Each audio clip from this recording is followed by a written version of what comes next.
शांत राहा सगळ्यांनी. आता आवाज करू नका, शांत राहा.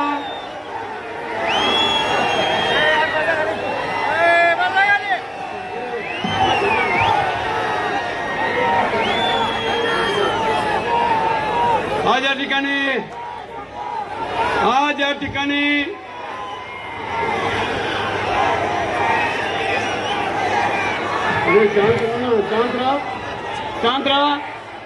शांत राहा सगळ्यांनी, शांत राहा.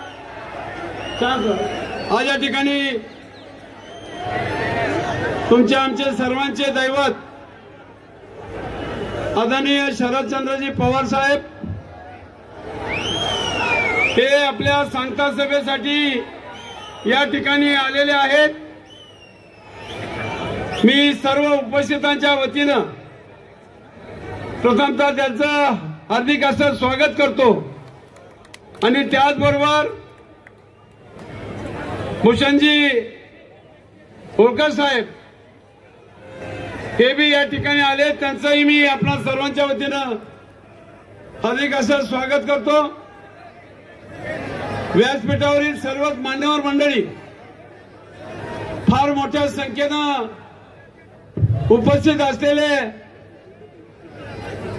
आमचे बंधू आणि भगिनींनो, या ठिकाणी खरं मला स्वाभिमानाने सांगावंसं वाटतं, या ठिकाणी मला स्वाभिमानाने सांगावंसं वाटतं की दौंड तालुक्यातल्या जनता किती सतर्क आहे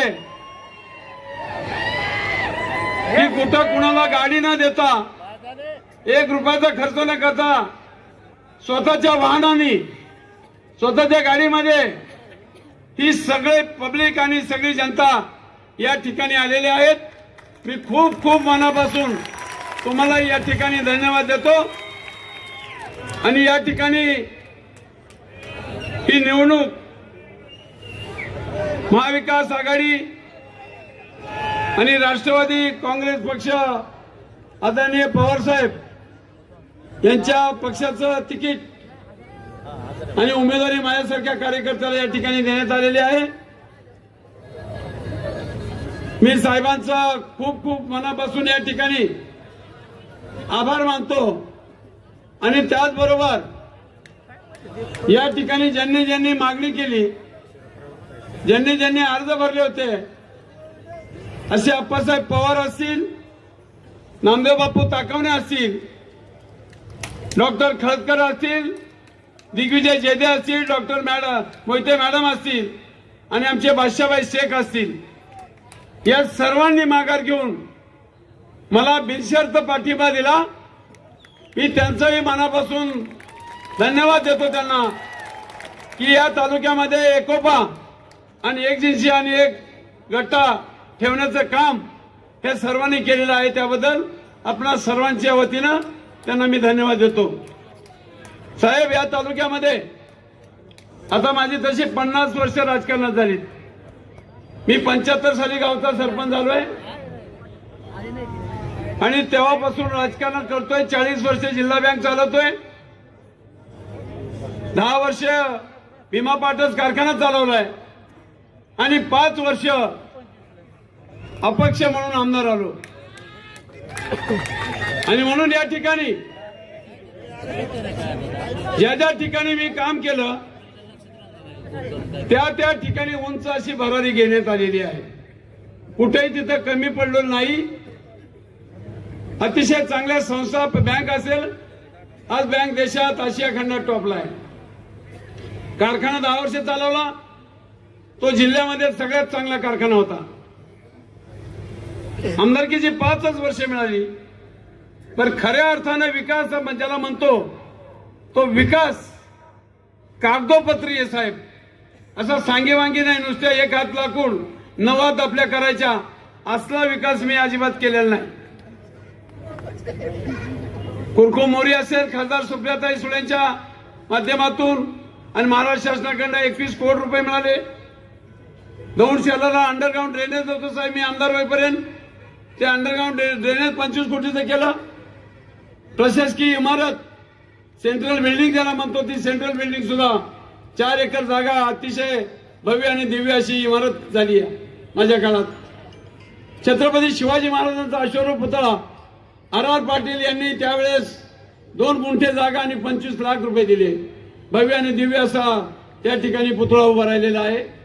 अनेक नद्यांचे पूल केले, सबस्टेशन केली, त्याच्यानंतर अनेक ऍडिशनल डिप्या, 27 ऍडिशनल डिप्या, संजय निराधार योजना 700 लोकांना मिळत होती, महिलांना ती 9300 महिलांना माझ्या काळात झाली।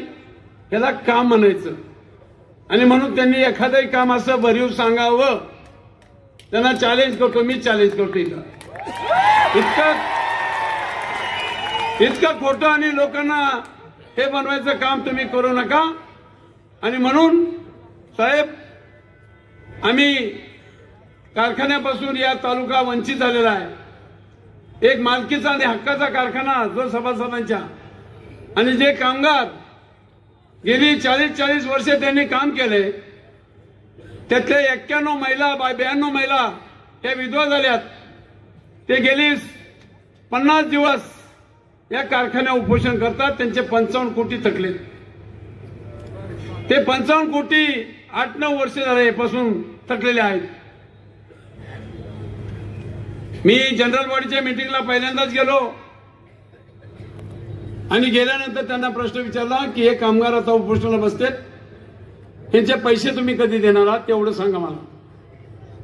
तर साहेब त्यांनी मला उत्तर दिलं सगळ्या लोकांच्या समोर की 15 दिवसात मी त्यांचे पैसे देऊन टाकतो। आता त्याला 50 दिवस झाले, 50 दिवस। हे किती खोटं बोलावं, याला काही मर्यादा आहेत की नाही? आणि म्हणून या तालुक्यामध्ये साहेब गेली 10 वर्षात एक जुलमी आणि हुकुमशाही भयानक चाललेली, भयानक साहेब, म्हणजे लोकांना सहन करण्याच्या पलीकडे झालेली आहे। म्हणून हा उद्रेक आपल्याला पाहायला मिळतोय साहेब। लोकांनीच आता उठाव केलाय। लोक म्हणतात आता कुठल्याही परिस्थिती हुकुमशाही आणि दडपशाही आता संपुष्टात आणायचीच। एक सुद्धा गोष्ट चांगली करता येत नाही तुम्हाला। राहू सारखी गावातली सोसायटी ती बंद पडावी, तिथंही वाटपं बंद। कशाला आमच्या सारखे राजकारण करायचो जर आम्हाला गावची सोसायटी चालवता येत नसेल तर? अशा अनेक गोष्टी आहेत की तुम्हाला सांगतो, फार त्यांनी तुम्हाला सांगतो माझ्याकडे 5 वर्ष 30 वर्ष आमदारकी ही कुल घराण्याकडे होती। त्यांनी सांगितलं होतं धनगर समाजाच्या बाबतीमध्ये रासपचे जानकर साहेब एकदा साहेब तुमच्याकडनं लढले, तुम्हाला सोडून दिलं, रासपचे जानकर साहेबांच्याकडे गेले। जानकर साहेबांना तो फॉर्म निवडून आल्यानंतर दुसरा फॉर्म भरण्यासाठी स्वतः त्यांना बोलवलं, त्यांचा एबी फॉर्म जोडला आणि एबी फॉर्म जोडून काय करावं, ते बाहेर निघून गेले की भाजपचा एबी फॉर्म जोडला आणि तो काढून घेतला। ही काय पद्धत झाली काम करण्याची आमच्या सरकारची? आणि म्हणून जानकर साहेबांचा मला 2-3दा फोन आला होता। आज त्यांचे ते विनायक रुपनवर म्हणून जिल्हाध्यक्ष आहेत, घनश्याम कोण हाके आहेत, तेही आहेत, ते सगळीकडे फिरून सांगतात काही करा, पण ही तालुक्यातली घाण नष्ट झाली पाहिजे। अशा पद्धतीनं अतिशय तालुक्यामध्ये उद्रेक झालेला आहे साहेब। महाविकास आघाडीची सत्ता येणार आहे आणि म्हणून साहेब आपल्या मार्गदर्शनाखाली आम्हाला माहिती आहे की अख्खा देश तुमचं मार्गदर्शन घेतो। राज्य तर घेतच घेतंय, आम्हालाही माहिती आहे सगळ्या गोष्टी, परंतु या तालुक्यातले एक 2-3 प्रश्न अत्यंत महत्वाचे आहेत की जी दुष्काळी एक गावं आहेत, खोर असेल, डाळिंब असेल, कामानवाडी असेल, त्याच्यानंतर देऊळगाव गाडा असेल, पडवी असेल, कुशेगाव असेल, आणि इकडे हिंगणी बिर्डी आपलं हे हिंगणी गाडा वासुंद आणि रोटी, ह्या गावांना कुठल्याही परिस्थितीमध्ये जे जनाई शिरसाचं पाणी आहे ते पाणी उपलब्ध करून द्यायचं, ते देणं एवढं अवघड बाब नाहीये, ते आपल्याला नक्की करता येईल। आणि त्यासाठी माझ्यासारखा कार्यकर्ता निश्चितपणाने प्रयत्न करायला कुठं कमी पडणार नाहीये।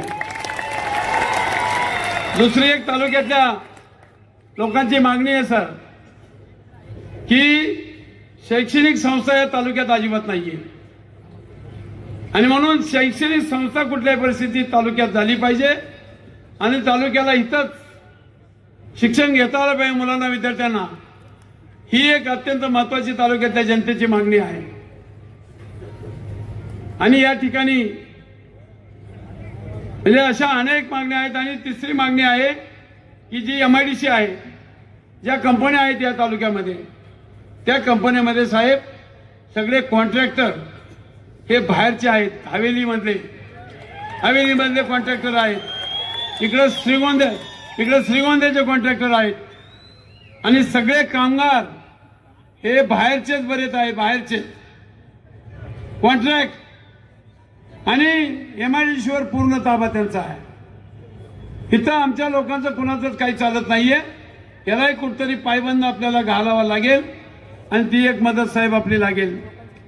आणि म्हणून या ठिकाणी तुम्हाला सांगतो ह्या 2-3 गोष्टी अत्यंत महत्वाच्या आहेत। तुम्ही काळजी करू नका, तुम्हाला सांगतो आदरणीय पवार साहेब असतील, खासदार सुप्रियाताई सुळे असतील, यांच्या नेतृत्वाखाली तुम्हाला सांगतो माझ्यासारखा कार्यकर्ता ही कामं करायला कुठेही कमी पडणार नाही।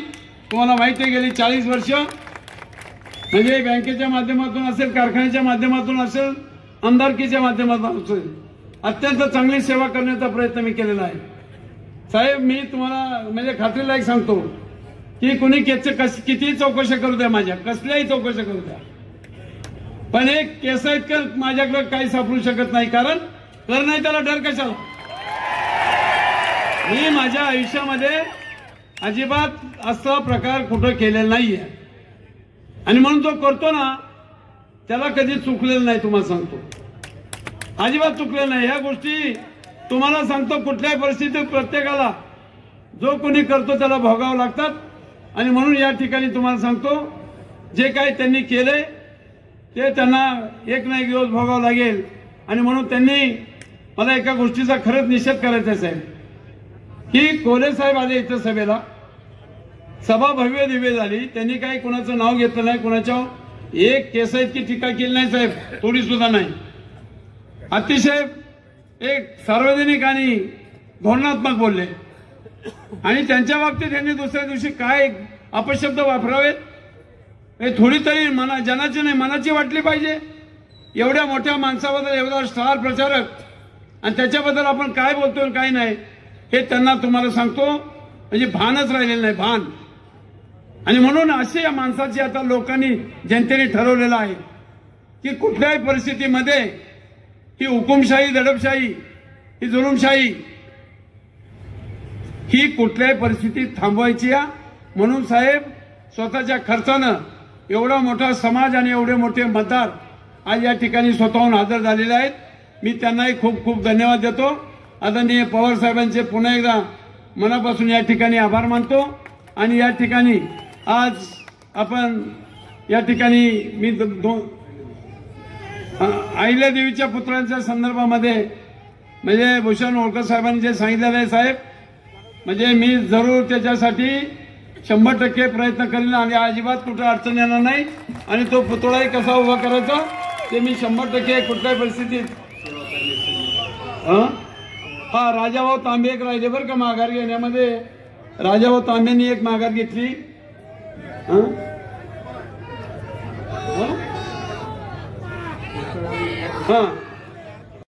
पण काही नाही, तुम्हाला सांगतो चांगलं राहायला, चांगलं खायला, चांगलं जगायला जेवढे पैसे लागतात तेवढे मला आहेत।